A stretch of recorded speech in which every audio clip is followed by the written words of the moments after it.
You mentioned earlier that we are often short in our access to capital. How do we address that? So I think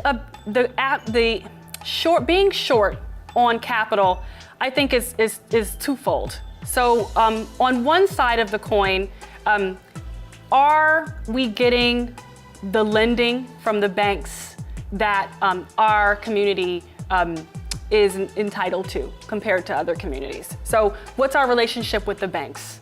And what's our relationship with alternative sources of capital? So there's SBA loans, there's banking, there's credit unions, there's those kinds of loan experiences that we are not faring as well in. And one thing that I learned about that is the reason why some of the reasons why we're not getting the loans is we need to create businesses that are going to create jobs. So we have to have a business system wrapped around us that there's confidence in the business we're going to create. So that's a piece that I think is just a tip.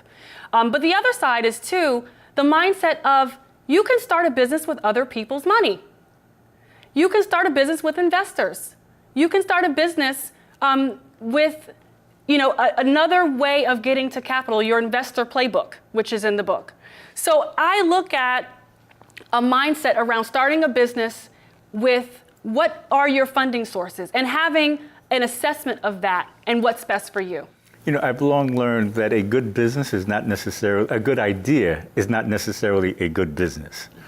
And this is why I enjoy these sort of crowdfunding sites.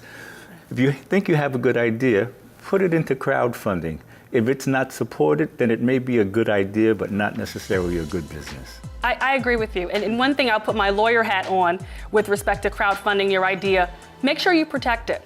That's in my innovation playbook.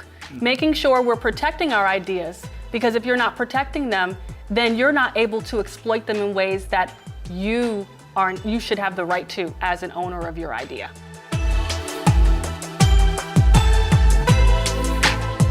We hope you enjoyed Writers on Writing. Please visit us on our Facebook page, our YouTube channel, and on QBR.com.